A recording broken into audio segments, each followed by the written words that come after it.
Good afternoon and welcome everyone back. Welcome back to those who are joining us again this afternoon for the County Government Guide to Understanding the Kansas Open Records Act. So this is part 2 of KAC's featured webinars today. Just a couple of housekeeping items. One, if you have questions, please be sure to type those in the Q&A box located at the bottom of your screen. That's really important. We had great questions during the Kansas Open Meetings Act earlier this morning. And generally you have that question, someone else has the same one. So please get those typed in there and include them at any time during the webinar because Jay is really good about catching them and answering them. So go ahead and type it in.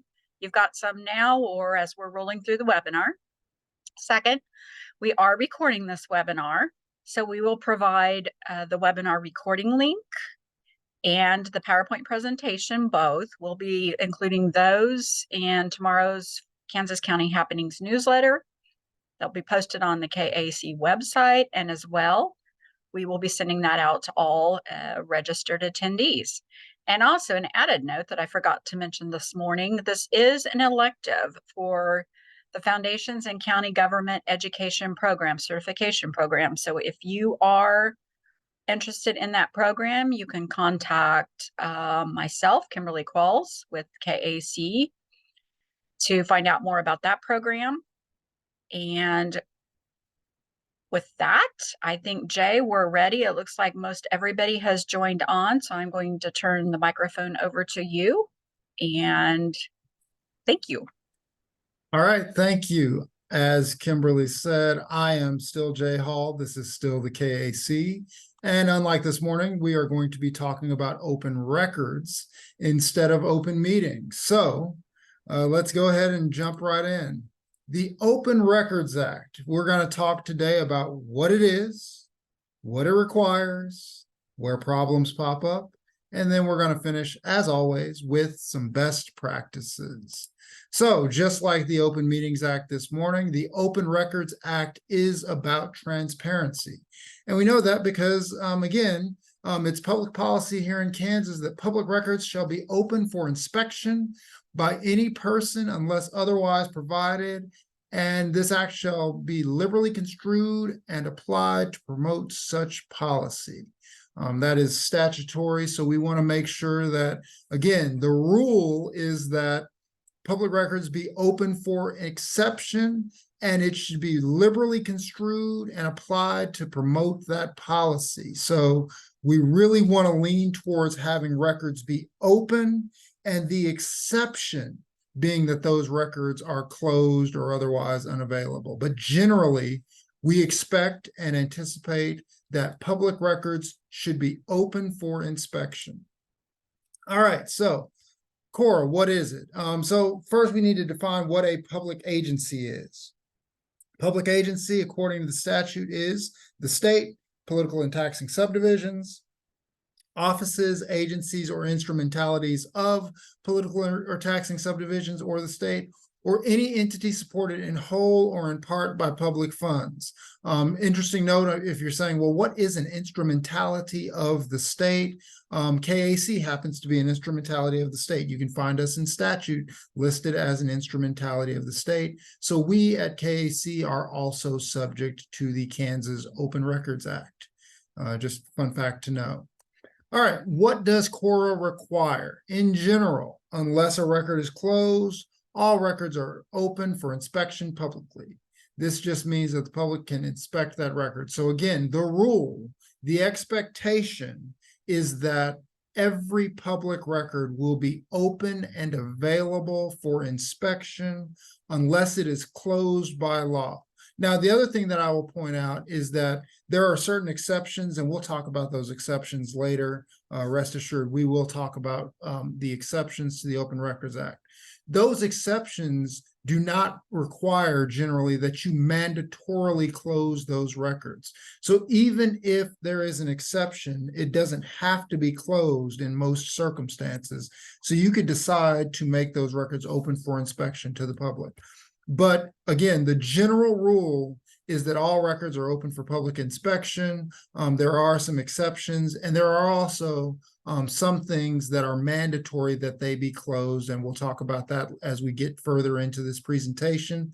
And some of the reasons why things are subject to exceptions or are mandatorily closed are very logical, but I do want to mention that here on the front end, that there are some things that are mandatory to be closed, as well as the exceptions. But again, the general rule and the general expectation is that records be open for inspection.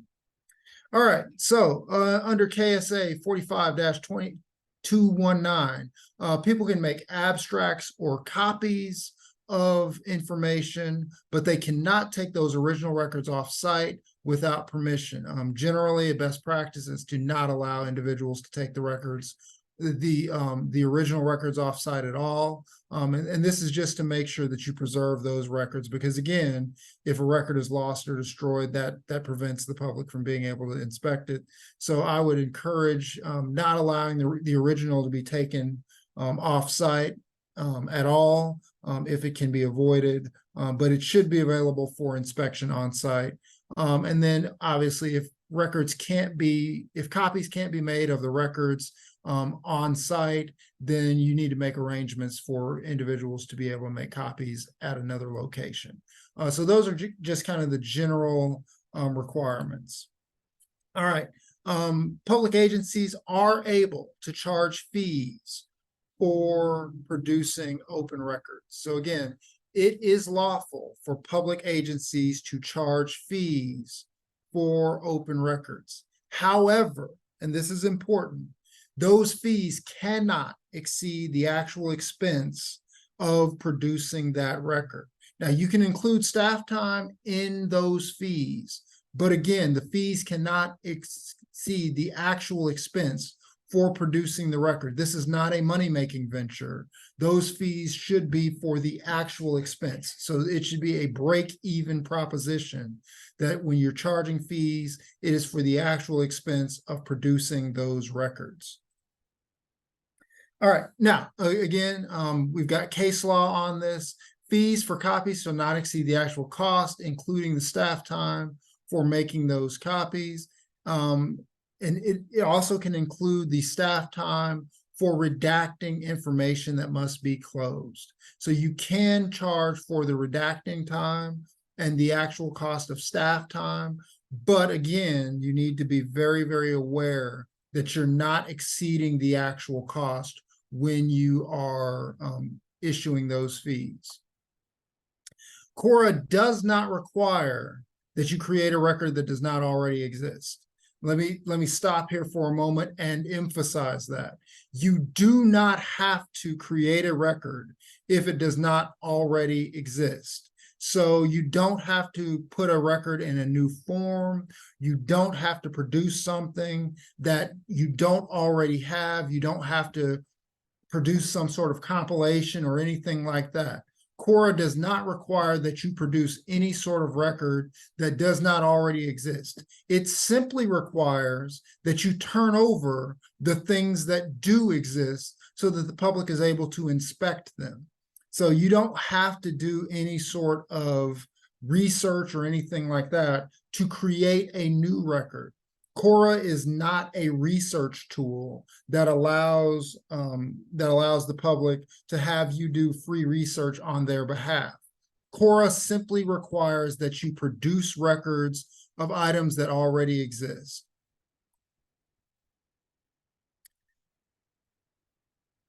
All right, so the public agencies, again, this is under what's required under KORA. Public agencies should be able to provide, upon request, the following items. First, a list of fees. If you are going to charge fees, you should be able to tell people up front what those fees are. Second, the procedures for how to receive open records. Third, office hours for when records are available for inspection. And then obviously the records custodian's title and address so that individuals can reach out.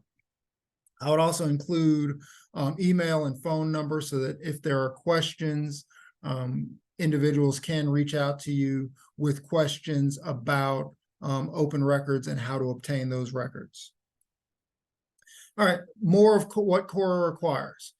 KORA requests should be acted upon as soon as possible, but by law, you must respond no later than the 3rd business day following the date of request with information about the request. You don't have to provide the documents on that day if you have not yet been able to get those documents, but you do need to respond no later than the 3rd business day following the request with information about whether or not that's going to be denied, or if there are exceptions that apply, or other information about that request, such as when those documents and those records will be available.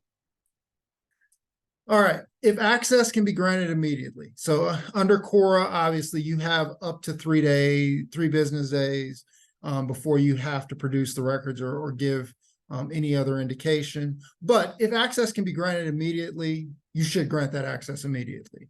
I mean, just as from a customer service perspective, and obviously working in the public sphere, we do have a service component. If you can grant access immediately, then you have somebody that leaves your office, ends that phone conversation with the information that they wanted.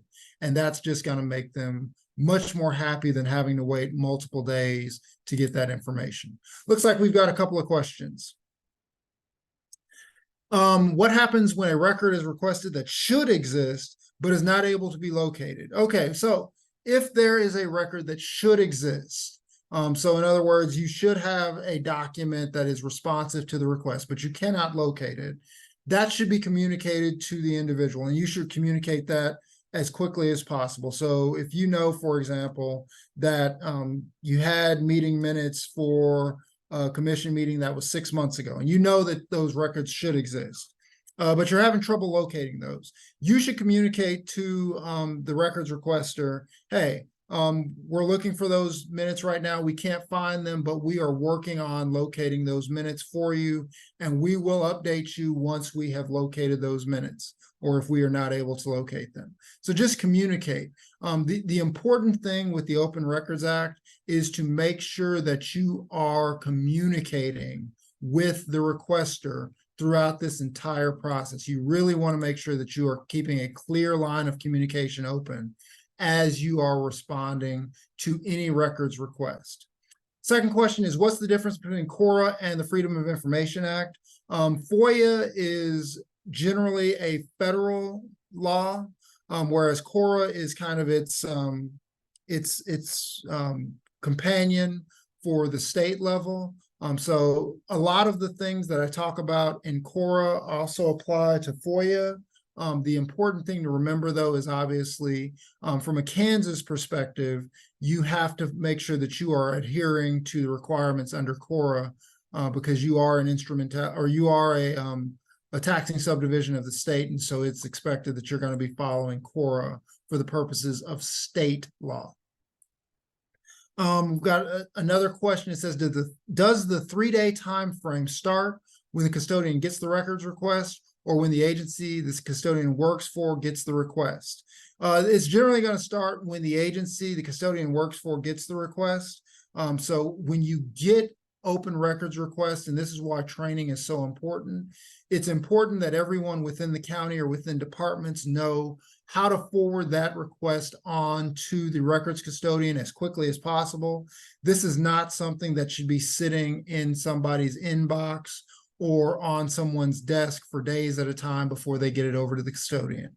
That's something that needs to, because again, from a service perspective, from a public service perspective, from a customer service perspective, once they've turned it in to the county clerk's office, for example, they assume that their request has been received.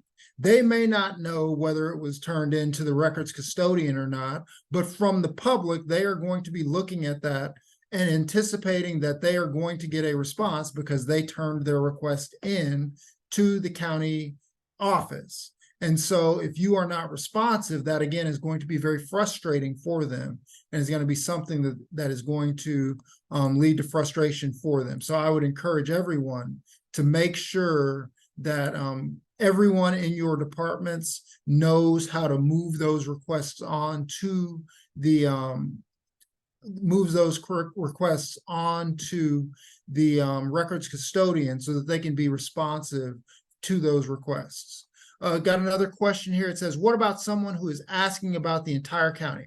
For example, a list of residential code enforcement violations and not one single address.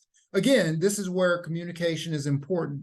If they truly want every single residential code enforcement violation for the entire county, this is where you need to be communicating with them about the amount of time it's going to take to pull that data, and the potential cost associated with that.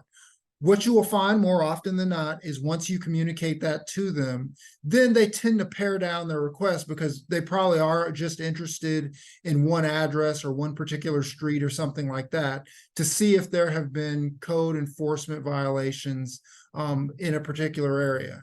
And they will communicate that to you rather than asking for information about the entire county. So this is why communication is so critically important, because it can help you understand what records the individual is actually looking for. We have to remember that oftentimes people are not necessarily aware of what records are available or of what records the county may have. They may not realize that requesting all of the residential code enforcement violations equates to hundreds of different documents. They may not realize that. And so having that good line of communication allows you to communicate that to them and let them know that the information that they're seeking really is only 2 or 3 documents versus having to cull through 500 or 600 different pages, which one is going to be frustrating to them because they got a bunch of information that's not really useful to them. And then 2 is going to be frustrating for your staff and also kind of a waste of time if you're pulling records that really aren't responsive to their full request. We got another question. Should the requester fill out a formal request, or is an email or phone request okay? We have a form we use in our county for records requests. Can we make it mandatory to fill this out, or do we have to answer the records request from the email or phone call? I always encourage that you actually have the requester fill out the form. However, the requester doesn't have to fill out the form, and you still would need to be responsive to their request. But I like to have people fill out the form simply because having them fill out that form, particularly if you're going to need to search for particular records, it makes sure that there is a paper trail so that you can make sure that you are responsive to that. Obviously, if they request something and you are able to give that to them immediately, you may not have to have them fill out the form because you don't need a paper trail, so you know when the time clock starts on the records request and when you need to be responsive and exactly what that is. So I encourage, it's particularly if it's a complex request or something that is going to take some time for you to pull that information, have them go ahead and fill out the form so that you can make sure that you're responsive to it in a timely manner. But if it's something you can fill out, that you can fill the request immediately, then you may not need to have them fill out the form. But it's always nice to have that paper trail just to make sure that you are responsive in a timely manner to those records requests. We got another question. It says, should all information be sent through the custodian so the custodian can be the point of contact for the KORA request? Under the best case scenario, yes, all information should be sent through the custodian, particularly when you have those formal requests. Again, if your records custodian, for example, is the county clerk, but the county treasurer, for example, has that information and can immediately hand it over, then you may not need to create that paper trail. However, again, if you are going to have to pull records and go through a lot of different hoops and make your way through different things before you're able to provide a response, the records custodian should be aware of that so that we make sure that everybody is aware of the necessary information so that they can get that information out as soon as possible. So that's really what's important is when you're having the records custodian, the records custodian just needs to be in the loop, particularly on those more complex requests. But again, if you can fill that request immediately, then there's nothing wrong with somebody in the clerk's office or in the road department or somewhere else filling that request immediately so that they can get that information back to the person that requested. Got another question. It says, can records requests be made anonymously, or does the requester need to identify themselves? So the requester needs to identify themselves in as much as making sure that you can respond to them with the information. So for example, if somebody comes up to the clerk's office and requests a record, you don't have to have them identify themselves and present you with ID if you can just hand over the information at that moment. But if they are sending you an email, if they make a phone call and they ask for a particular record, you're going to have at least a minimal amount of information so that you can actually respond to them with that information. Because if you don't know who they are or where to send the information or how to get that information to them, then you can't be responsive to the request. So you need at least a minimal amount of information to be able to be responsive to the request. So if you get a request via email and they are asking to just send that information back via email, you don't have to go through verifying that that email exists for a person or anything like that. You just need to be able to respond to that request. So you don't have to identify them as an individual person. Now, again, if the records request is complex, you may need more information so that you can follow up and have that open line of communication with them. We've got another question. We typically refer any media inquiries requiring documents to our records request process. Is this a common county process? Some media here complain that it is a stall tactic. We like it because it keeps a record of the request. Again, I think that it is a good practice to, if you are, particularly when you're responding to the media, to make sure that it is somewhat formal and that you refer that to the records request custodian so that you do have a record that you were responsive to that request. However, if you do have media, I would make sure that they are aware of who the records custodian is, so that rather than having to refer them internally within the county, that is their first contact within the county, is that if they need official information from the county, they reach out to the requester, or they reach out to the records custodian, rather than reaching out to another department head or something like that. They simply reach out to the requester and file that. That's one of those things that, again, if you are trying to do that, particularly with media, that you just make sure that they know who the correct contact person is. And again, that goes back to some of those communication things, that you make sure that you're giving them the information of who they have or who they need to contact in order to get that information, so that they aren't making those requests to other individuals and having to have that referred up the chain in order to get responses to that information. And then we've got another question. It says, how do you verify the request was filled? So generally, and it helps obviously that a lot of requests now come in electronically. Generally, what I try to do is, if we have a complex request, we will have that document electronically that they've made the request on, and then I will actually attach the information or the responsive email to that request to demonstrate that it was in fact returned to them. That way I have record not only that the request was made, but also that it was filled. And that email obviously will have a date stamp and all of those things on it, so that it can demonstrate that it was filled in a timely manner.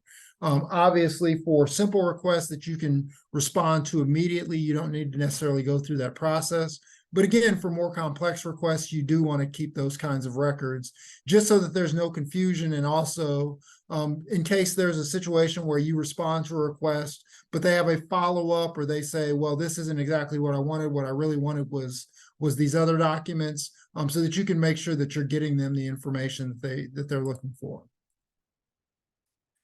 All right, so again, if access can be granted immediately, we should be doing that, and you don't have to formalize that process necessarily if access can be granted immediately. But if not, then you probably should formalize that process, so that you can communicate to that person, preferably in writing, when the records will be available, And then obviously within that 3-day period, you do need to have a written document telling them when that request will be filled, and what, if any, of costs those will be. So it's really important, especially if you can't grant access immediately, that you do have some written documentation so that you can track how that records request is being processed.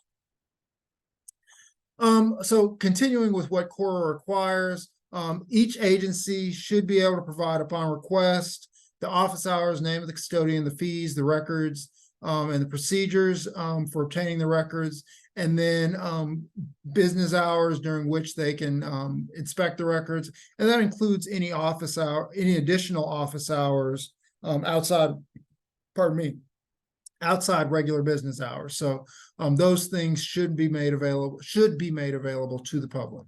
Got another question. It says, if someone is making code violation complaints about their neighbor and wants to remain anonymous, can we keep them anonymous? Under what circumstances will we need to release the complainant's name?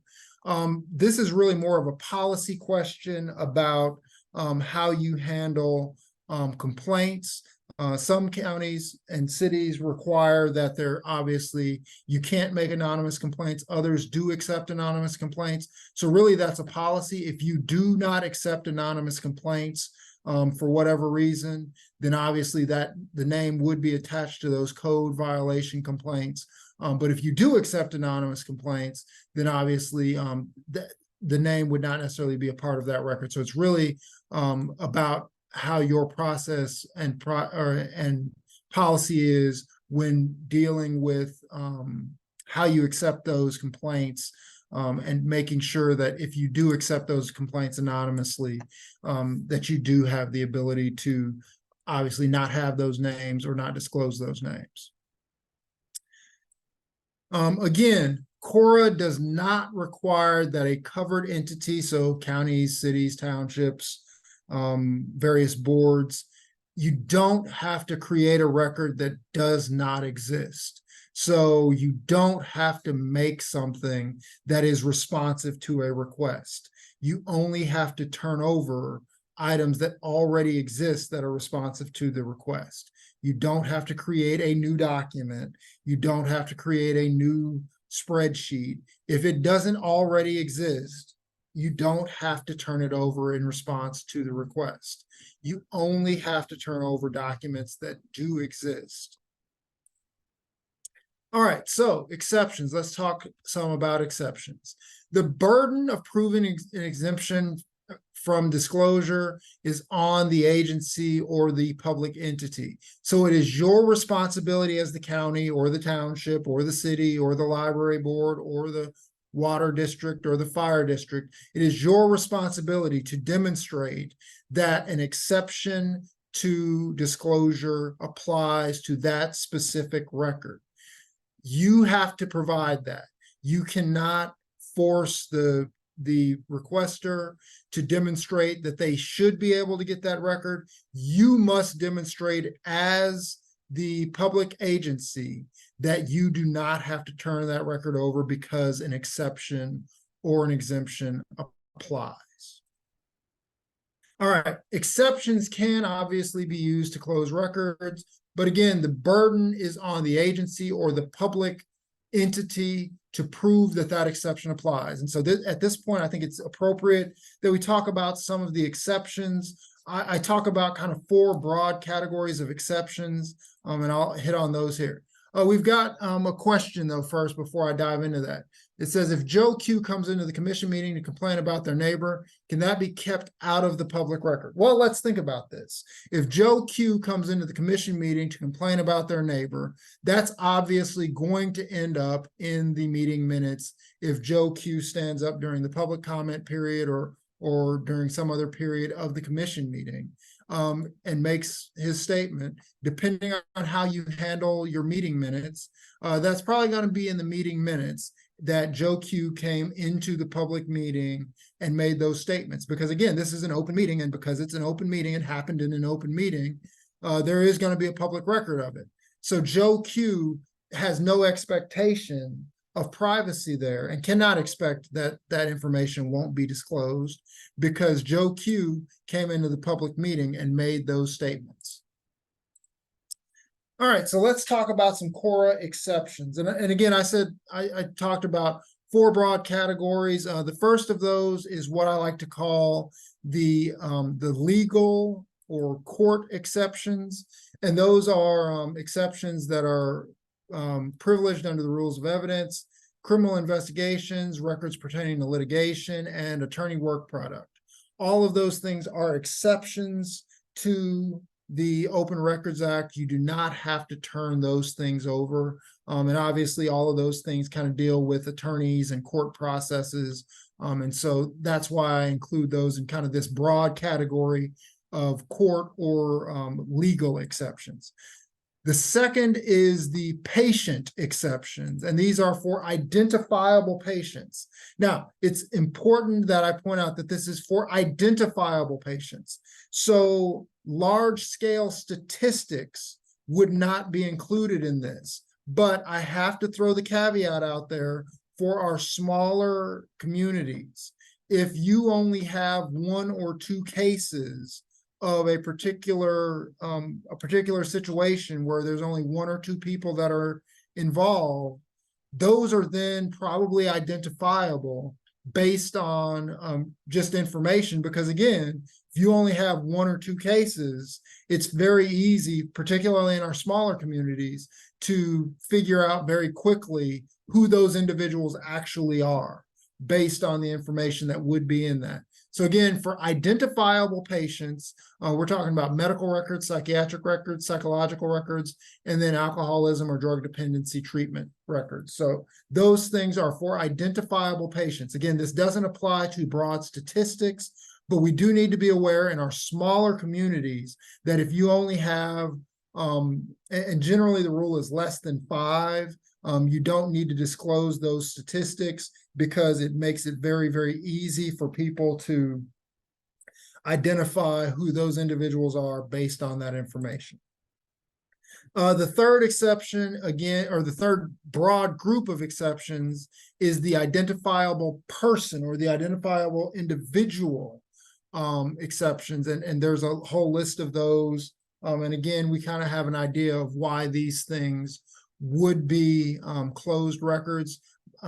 Obviously, I've made a list there, but again, things that would be identifiable individuals. So things that are, again, not statistics, but specifically for those identifiable individuals. Again, the same caveat is applied to the identifiable patient applies here, where in smaller communities, identifiable individuals, if you have a very, very small group, 1 or 2 people, you may want to be careful about that because again, very easy to identify those individuals based on the information that would be disclosed. And so you might be able to close that as an exception. Then obviously we also have the last group of the 4 broad groups. Again, those are the legal, the identifiable patient, identifiable individual, and then we have the what I call the business exceptions, and those are business records, including things like notes and plans and sealed bids. This also includes things that may not necessarily be for businesses, but if, for example, you have somebody in the county that is working on a new county policy, and several different department heads are working on drafts of that policy. Those drafts, because they are preliminary drafts, would fall under KSA 45-221A20 as a preliminary draft, and you would not have to disclose those because obviously those are not the final product. Those are just drafts. And that the same applies for draft minutes and things like that. So drafts are not something that you would need to turn over as a part of an open records request. We've got another question. It says, what about employee benefit records for departments? For instance, the person is asking what the departments have elected for employee benefits per department for all employees and positions. The smaller departments would be easily identifiable by title in our small county.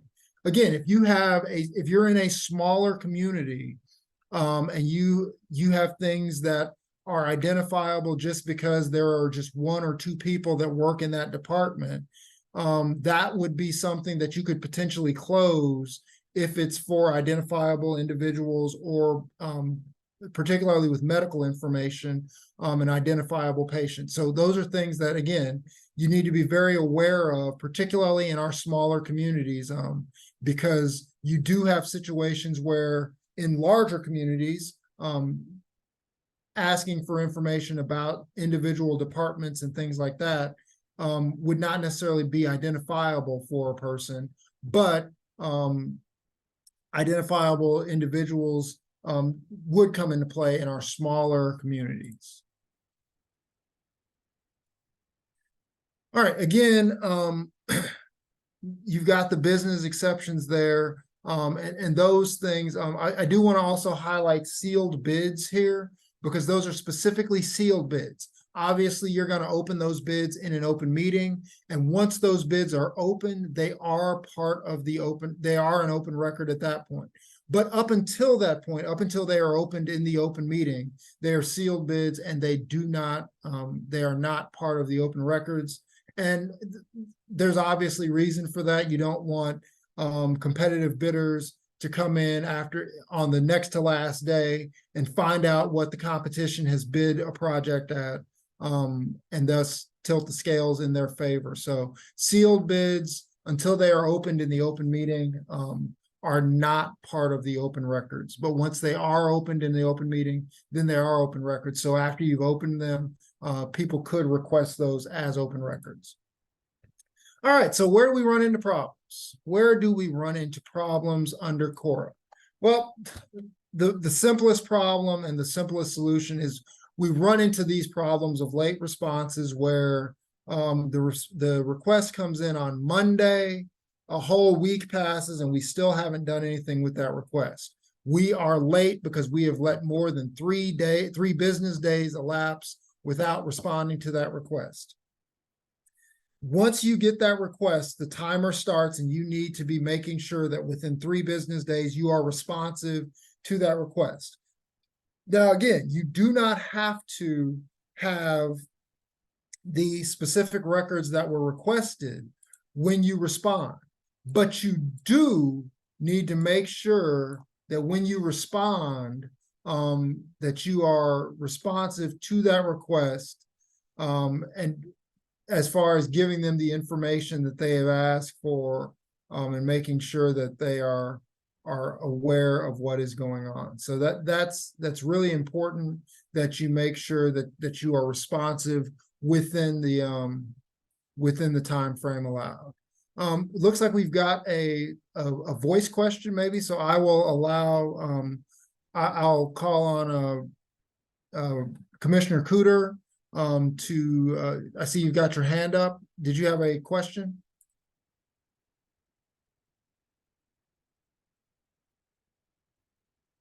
And if you did have a question, Commissioner, I'd ask you to unmute and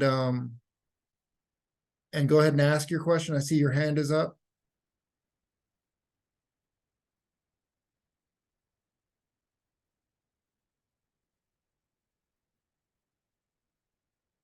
And if not, I think I will move on with the rest of the information. But yeah, so it's very important, again, that we make sure that when that clock starts on our responses, that we are ready to get that information out there.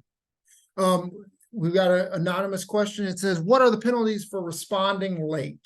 The penalties for responding late, again, open records is something that the county as an entity is responsible for. So the county could be fined. You could have to go to additional trainings like today in order to make sure that you are responding clearly and on time. Again, habitual offenders would be subject to potentially larger fines.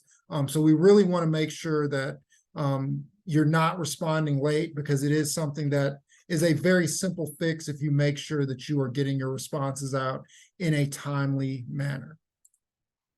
Let's talk about some of those other problems that pop up in addition to the late responses. And the first is not specifically identifying your exceptions when you respond.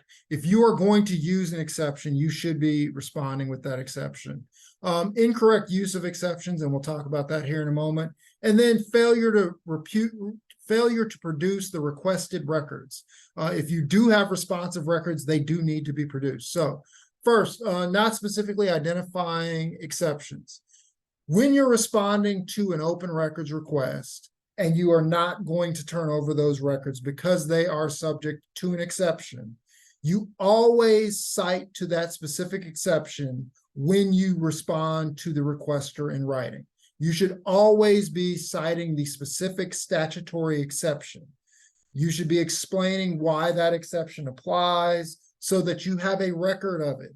Because again, if there is a complaint regarding that, the Attorney General's office or your county attorney's office or your district attorney's office, when they are investigating, they are going to look to you because you are responsible as the public entity for making sure that the exception applies. You have the burden of proof here. So you need to also have records indicating why that exception applies. You need to make sure that you have that information out there so that you can explain why that exception applies. You should also be familiar generally with the exceptions. Again, that's why I kind of went over those 4 broad areas there. Because again, you want to make sure that you're citing to the correct exception when you are citing to an exception. So be familiar with the exceptions that generally come up, particularly in your departments. You should know kind of the general exceptions that will come up when you are having those discussions so that you are ready to cite to the proper exception. The second problem is an incorrect use of those exceptions. There are times where we try to stretch what the exception actually covers. This is not a skill exercise where you're trying to show how creative you can be in using exceptions or anything like that. The exception either applies or it doesn't. If it doesn't apply, you should not be going to great pains to try and make that exception fit. Don't improperly use the exceptions. The exceptions are there for a reason, but they are not there to be abused. So please do not incorrectly or improperly use those exceptions. And then finally, just failing to produce those records overall. It is very important that if you know that there is a record out there and you know that it's been requested and you have that record, turn that record over. Don't hold on to that record. Don't refuse to turn it over. If there is no exception and if you have the record, you should be getting it to the requester. That again, remember, the public policy here is that records should be open for inspection. So if you have the record and there is no exception, you should be producing that record.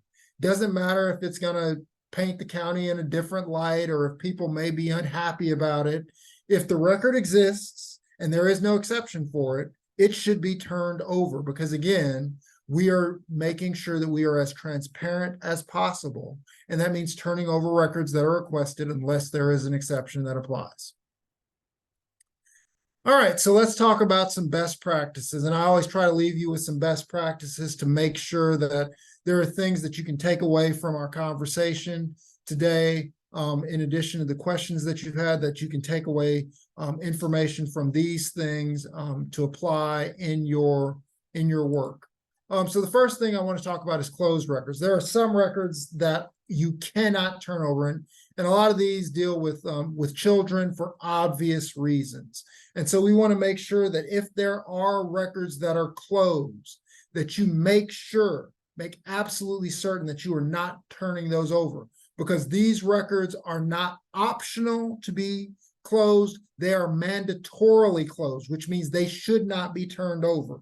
You should be making sure that those records are set aside somewhere else so that they don't get accidentally turned over, because the last thing you want to do is turn over some child in need of care information in response to a different open records request because you did not have that information properly cordoned off. So I would encourage you to make sure that if there are records that are mandatorily closed, you have that information separate from other information that otherwise would be open so that you don't accidentally turn it over. Next is denials. Obviously, you can deny open records requests. You have to respond as soon as possible, but not later than the third business day following the date the request was received. If you're not granting that information immediately, you need to be able to give an explanation for the delay. So if you don't have the information upon the third business day, you need to be giving a detailed explanation, and you need to probably put that in writing, even if you're going to eventually give over the information. If you don't have it on the third business day, you should be giving the requester a written document telling them when you anticipate that you will have those records. And if you're denying the record request, you do need to give a written statement giving the legal grounds for which you are denying that request. You cannot orally give that denial. That needs to also be in writing so that there is a record of what was denied and why it was denied. If you heard me this morning, you heard me talk about processes, and again, have a process for responding to records, particularly when you're dealing with the media. Make sure that they know who to contact so that they are not getting lost in the shuffle of moving through the county trying to get information. Have a process, make sure they know who the appropriate contacts are, because practice makes perfect. If you do have a process and you follow that process consistently, then as I said this morning, if you are consistent and following your process, and if you are the good kind of consistent, the kind of consistent that we want to be, then you will have a good process and you will obviously be satisfying those requests and following the law. For exceptions, I encourage you all to be familiar with your exceptions and understand those exceptions. If you're not sure about exceptions, this is a good opportunity to visit with your county counselor about those exceptions if you're not sure how they apply, because it's really important. Again, you want to make sure that when you're dealing with exceptions, that you are citing to the correct exception and that you are prepared to give a written statement of why those exceptions apply in your denial of that records request, because that's what is going to be looked at to determine whether or not you supported the denial of those particular records. So I would encourage everybody, understand your exceptions, be familiar with them, work with your county counselors on those exceptions so that you know and have a good working knowledge of how those exceptions apply. And then finally, just be consistent. And again, when I say consistent, I mean the good kind of consistent, the consistency that is insistent about doing things the right way and consistent or persistent about doing them that way all of the time. That is how we make sure that our processes work. That is how we become the good kind of consistent that we're always looking for. Got a question here. It says, can you talk about requests for records that may exist in the future? So those standing requests, obviously we always have, or we will sometimes have people that will request, for example, the meeting minutes after every commission meeting. Those are standing requests. So when those come in, you want to make sure that you have a written record that this particular person has a request that they receive the meeting minutes as soon as they are approved. And so you can have that as part of your process, that after the commission meeting, when those minutes are approved, you can immediately email or mail or however you send those out to that particular individual. You can immediately send those out to them to be responsive to that request. I would recommend having that information on file so that you can get that information out to them as soon after the meeting. Again, you should have a process for that so that you know that, okay, meeting minutes will be approved at the commission meeting.